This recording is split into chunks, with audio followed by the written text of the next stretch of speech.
E aí, pessoas do meu YouTube, como vocês estão hoje? Para quem não me conhece, eu sou o Fabitos e hoje eu vim dar uma passadinha rápida só para lançar um pensamento para vocês, que é sobre esse novo assunto que está sendo bem comentado, já fazem até algumas semanas, que é sobre o novo normal. O que a gente pode esperar dele? O que é esse novo normal? Tem a ver com teorias da conspiração? É uma coisa que a gente tem que se preocupar? Você tem ideia de como sua vida vai ser nesse novo normal? Então eu trouxe aqui para vocês um vídeo reflexivo hoje. Prometo que não vai ser de 20 minutos e vamos ao vídeo.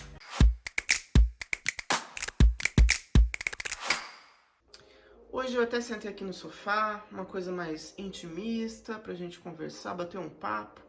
Gente, primeiro de tudo, o que é esse novo normal que a gente tem escutado tanto falar e o que ele na verdade representa? Vocês têm ideia? O novo normal é uma expressão que ela começou a ser usada principalmente por ecologistas ou ambientalistas lá quando a gente teve o começo do confinamento nos países da Europa, e foi observado em vários lugares que animais estavam voltando a aparecer em lugares que normalmente eles não costumavam ir. Os canais de Veneza até foi uma coisa que ficou bem famosa na época, as fotos, né, dos canais limpos em Veneza depois do começo do confinamento. O horizonte mesmo da cidade de São Paulo foi uma coisa comentada, né, que teve muito menos índice de poluição do que normalmente tinha. Esse novo normal que os ambientalistas falavam era, na verdade, um pressuposto de que as pessoas poderiam, talvez, no final da quarentena, no final de tudo isso que a gente está vivendo, voltar a ter uma vida de uma forma mais sustentável, ou as empresas conseguissem uma forma de trabalho onde as pessoas não precisassem se deslocar de repente. Enfim, uma forma de vida mais sustentável, que as pessoas pudessem contribuir para o meio ambiente de uma forma positiva. Depois do começo dessa expressão pelos ambientalistas, a gente também pôde escutar isso principalmente na área da política e da economia. A gente já conversou até em um outro vídeo sobre isso, vou até deixar o card aqui para quem não viu, sobre como as pessoas devem se reinventar e o que esperar depois desse processo que a gente está vivendo. Muitas empresas vão ter que se remanejar, vão ter que se reinventar, muitas pessoas vão ter que procurar outra forma de sobrevivência. Então, isso também faz parte do novo normal, como as pessoas vão reagir depois do final da quarentena e como que isso vai afetar a vida das pessoas. Também tiveram muitas pessoas, não só aqui no Brasil, mas em outros países também, associando tudo isso que está acontecendo com teorias da conspiração, tatuagem quântica, implante de microchip, uma nova ordem mundial, vocês já devem ter escutado essa expressão, que está sendo implantada aproveitando esse período que estamos passando. E muitos deles até falaram que isso que está acontecendo foi uma coisa planejada e com um objetivo específico. Mas deixando de lado essas teorias doidas, a gente pode talvez refletir um pouco sobre como esse novo normal, essa expressão esteja sendo usada de uma forma conservadora e irreal. Além das campanhas que a gente tem observado do governo relacionada à educação, eu vou até colocar um trecho aqui para vocês verem, também foi alvo de uma grande polêmica a capa da revista Vogue, que fala sobre o novo normal da edição de maio. E esse novo normal, de certa forma, ele é meio excludente. A gente, se parar para pensar em coisas como trabalho à distância, educação à distância, ou até o contato através talvez de uma videochamada, não é uma realidade palpável e acessível para grande parte da população, tanto aqui no Brasil quanto em muitos outros. Eu vou colocar um trecho aqui de uma campanha que está sendo divulgada pelo Ministério da Educação aqui no Brasil. E por isso eu quero fazer o Enem este ano, para entrar em uma universidade. Estude! De qualquer lugar, de diferentes formas, pelos livros, internet, com a ajuda à distância dos professores. As provas serão no final do ano. Até lá, estude! Seu futuro já está aí. Vocês acham que realmente é possível no Brasil, com a desigualdade que a gente tem e na porcentagem de desigualdade que a gente tem, que as pessoas, elas são realmente essas que são mostradas no vídeo? Elas vão ter um lugar para conseguir estudar, um computador para ter acesso à internet, ou até alguém da família que possa estar disponível para ajudar ela?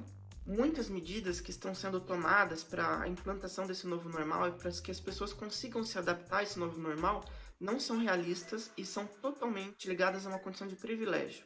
No nosso país a gente sabe que não pode esperar muita coisa do governo, praticamente nada. E realmente essa questão da educação é uma questão muito preocupante, que vão afetar muitos jovens nesse ano e provavelmente no próximo. Esse novo normal também tem muito a ver com a tecnologia. A gente pode observar na China, no começo disso que a gente está passando, sobre como o governo usou a tecnologia para ajudar no controle da movimentação das pessoas. E isso também tem sido associado como novo normal, de certa forma, porque as pessoas estão sendo, teoricamente, vigiadas o tempo todo. Na China, para você poder sair de casa e ir para algum lugar, na entrada do metrô, por exemplo, você tem que escanear um QR Code que mapeia o seu percurso fora da sua casa. Ou seja, as pessoas, em grande parte, elas estão sendo monitoradas o tempo todo. Aqui no Brasil, a gente não viu esse movimento, lógico, mas de certa forma as pessoas estão tendo comportamento monitorado na maioria dos lugares. Se a pessoa está usando máscara dentro de um estabelecimento ou não, se a pessoa está muito próxima de outra.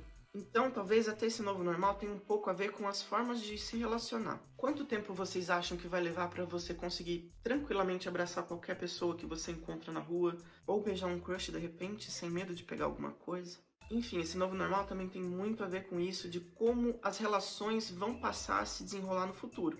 A maioria dos órgãos de saúde prevê que isso provavelmente vai demorar um tempo para voltar para as pessoas se relacionarem normalmente. A gente pode ver até em vários lugares que essa intermediação de contato humano está sendo feita através de robôs. Lógico, não são os robôs do Jackson, que a gente via no desenho, mas são pequenos robôs que carregam um tablet e você consegue ver o rosto da outra pessoa sem ela estar ali. Também na área comportamental, muitos novos costumes provavelmente vão surgir, como por exemplo o uso de máscaras. É até engraçado a gente pensar nisso, porque antes uma coisa que a gente podia observar é que era muito comum no Japão o uso de máscaras pelas pessoas que geralmente estavam doentes ou gripadas ou com alguma outra coisa e não queria contaminar as pessoas. E agora a gente pode ver que no Brasil e no mundo todo esse já se tornou um costume. Lógico, né? A gente sabe que tem muitos brasileiros que insistem em, primeiro, não acreditar que a gente está no meio de uma... Assim como também que não é necessário o uso de máscara. Mas de uma forma geral, considerando o contexto de pessoas com certa capacidade intelectual básica, a gente sabe que esse vai ser um costume novo no nosso dia a dia. Então, como a gente se preparar psicologicamente para esse novo período? Como eu já tinha comentado naquele primeiro vídeo do canal sobre como sobreviver a 2020, a gente de certa forma pode seguir algumas dicas que eu havia comentado lá, principalmente da parte de saúde mental, agora sobre o que a gente pode fazer pelo mundo nesse novo normal. Lógico que aquela ideia que eu falei dos ambientalistas, do novo normal, de uma vida mais sustentável, menos poluente, é muito interessante. Porém, a gente sabe que na prática, no nosso dia a dia e como o mundo capitalista funciona, assim que voltarem as coisas ao normal, na questão de locomoção e trabalho, tudo provavelmente vai voltar ao normal, os níveis de poluição vão subir e as coisas provavelmente vão, depois de um tempo, voltar a serem como eram antes. Mas eu tô trazendo talvez esse vídeo como uma forma de reflexão pra gente pensar no que a gente tem como normal pra gente hoje, no nosso dia a dia e no nosso comportamento. A gente realmente faz tudo que a gente poderia pelo meio ambiente, por exemplo? Eu sei que a coleta seletiva não é uma realidade no nosso Brasil ainda hoje. Mas será que a gente está fazendo o que a gente pode com relação à reciclagem, por exemplo? E uma outra coisa que eu acho que tem sido muito relevante nesse período é a gente também repensar nossos hábitos de consumo. O quanto a gente vinha consumindo e comprando coisas que não eram tão necessárias e que a gente, de certa forma, diminuiu durante esse período. A gente realmente precisa de tudo que a gente tem comprado? Será que não é uma coisa que a gente pode exercitar melhor desse novo normal? Se as pessoas tivessem um pouco mais de noção do impacto do consumo que a gente tem no planeta, as coisas seriam um pouco diferentes. E um outro ponto muito importante, aliás, que é o consumo consciente. Qual a origem das coisas que você consome? Não só na questão de afetar outras pessoas que trabalharam para aquele produto ser produzido, mas também nos componentes e nas substâncias que esses produtos liberam no meio ambiente. A gente pode dar como exemplo talvez um esfoliante facial, que tem aquelas microesferas que a gente tem dentro. Tem muita gente hoje ainda que não sabe que aquelas microesferas são de plástico, que depois de descartadas no esgoto, ela pode acabar em rios ou até mesmo no mar. Sem falar das micropartículas que acabam voltando para a gente depois pela água e a gente ingere. E talvez esse seja um momento também interessante para a gente começar a pensar como a gente tem se relacionado com as pessoas. Não só nessa parte amorosa, mas emocional mesmo. A gente tem construído relações verdadeiras, sinceras e com reciprocidade?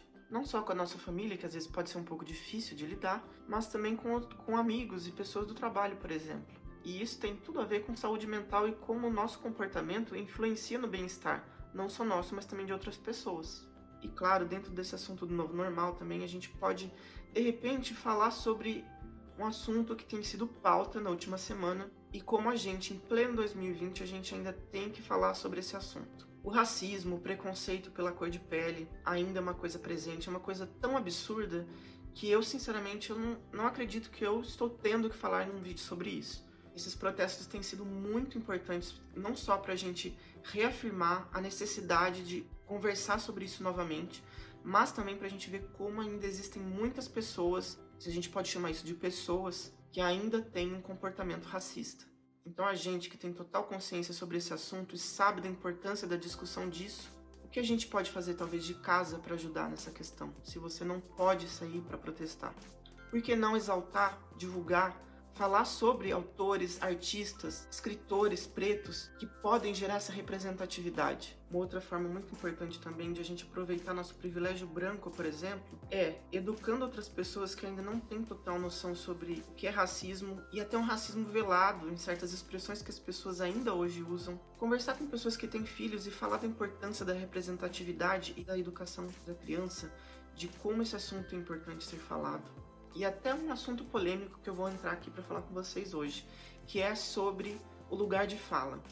A gente ouve muitas pessoas falando sobre a pessoa que não pertence àquele grupo, ou seja, em questão racial, ou homofobia, ou feminismo, de que ela tem que respeitar o lugar de fala de outras pessoas que fazem parte daquele grupo e expõem suas ideias para falar sobre esse assunto. E eu, sinceramente, eu discordo de certa forma do lugar de fala, porque eu acho que toda ajuda é válida.